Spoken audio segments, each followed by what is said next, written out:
හොඳම දවසක්. අද මම ගොඩක් දවසෙන් ආවේ. දැන් අපි බලමු පුතේ අපිට මට තියෙන පුතාමයි NUA කරනවා. මම ඩිප්ලෝමා එක කරනවා. ඒ බලන්න පුතේ මේ දෙපට මූට්ටුව. එහෙම නැත්නම් අපි කියන පුතේ සරම් මූට්ටුව කියලා. මේක මහන්නලි කරගන්න. ඒක ලොකු දෙයක් නෑ.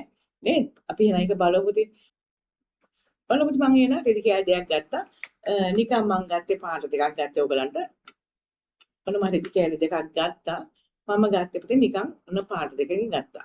පේන්න ඕනේ හින්දා. නැත්නම් ඉතින් සරම් වලින් හරි ඕනෑද මේක තනි පාටින් අපි මුට්ටු කරන්නේ. එහෙනම් මේක එකක් අඩුවෙන් තියන්න. ඔන්න බලන්න මම මේ එකක් අඩුවෙන් තියන්නේ.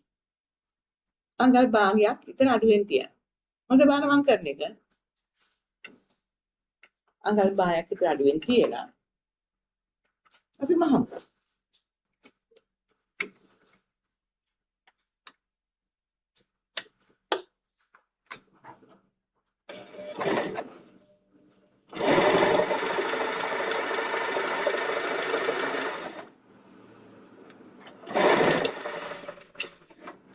දැක්කනේ අපි අඟල් භාගයක් අඩින් කියලා මැක්කුවා. දැන් බලන්නකෝ අපිට මේවා හරි ලේසි පුතේ මේ ඔයගොල්ලෝ දැන් අය පොඩ්ඩක් නොදැනුවත් හිටියට ඉතින් මේවා සාමාන්‍ය දැනුමින් තියෙන ඒවා නේද? ඔන්න බලන්න අපි එකක් අඩුවෙන් කියලා මැක්කුවා. දැන් හරිනේ මේක පිරණ අඟල් භාගයක් අඩුවෙන් කියලා මැක්කුවා. එහෙනම් මේක දිග ඇරලා හොඳට බලන්න. දිග ඇරලා අපි ඒක අඟල් කාලක් නවලා අරකින් මහන්න පුතේ අඟල් ඕන මේක අයන් කරගන්න ඕගොල්ලෝ මෙන්න මෙහෙම දැන් පොප්ලින් වගේ කරන ගන්න මෙහෙම අතේ මෙහෙම ඇඩ්ජස්ට් කරගන්න පුළුවන් ඔයගොල්ලන්ට ඔන්න බලන්න මම මේ කරනවා එහෙම නැත්නම් මේ අඟල් කාල නව අයන් කරගන්න අයන් කරලා ඉවරලා මේකේ නවල පුතේ අපිට දෙමුට්ටුව ගන්න ඔය මුට්ටු දෙක ගන්න ඊට පස්සේ දැන් මේක මැහුවා මෙතනින් මහන අපි මුට්ටු මේක අයන් නවලා තියෙන්නේ හරිනේ දැන් බලන්න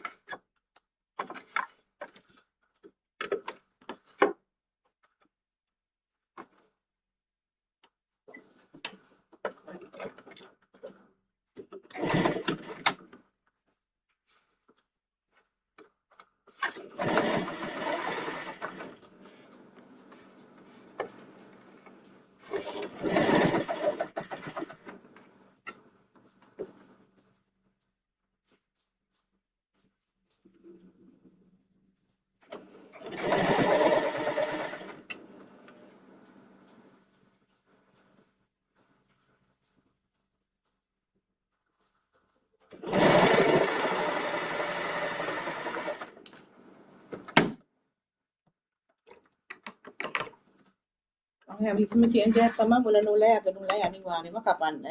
ආපහු අපිට මේ නූල් පොටවල් දෙකක් යනවා. ඔන්න බලන්නකෝ. ඔය දෙපඩ මූට්ටු සර මූට්ටු කියනකොට අපි මේක තමයි වචනේ පාවිච්චි කරනවා දැනගන්න ඕනේ. මොකද ඔයගොල්ලෝ අනිවාර්යයෙන්ම නිකන් ඔය ක්ලාස් එකක් අපි ඉගෙන ගන්න ප්‍රශ්නයක් නැහැ. අපි එන්නේ කිව්වෝ ඩිප්ලෝමා කරනවා. මොකද මේ සාමාන්‍ය පොඩි දැනුම අපිට හරියම අවශ්‍යයි.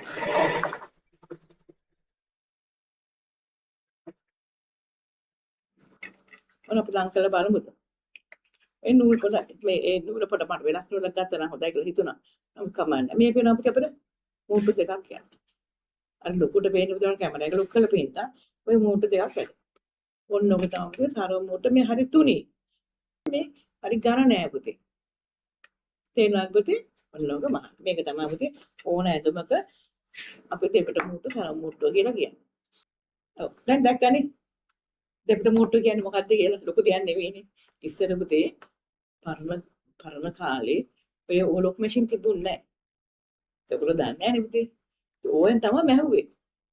දැන් ඊට ඕලොක් කළා දැන් දෙකකට මහලා ඕලොක් කරනවා. ඉස්සර ඕලොක් මැෂින් නැති හින්දා තමයි පුතේ සරම් මූට්ටුව දෙපට මූට්ටුව ඇඳුම් මහලා. තේරුණාද? ඒ වුණාම ඉගෙන ගන්නවා. දැන් N එකේ level 4 ඩිප්ලෝමා කියන්නේ අංග සම්පූර්ණ දැනුමක් තියෙනවා පුතේ. එහෙනම් මම හිතන දැන් පුතේ ඔයගලන්ට මහන්න පුළුවන් කියලා.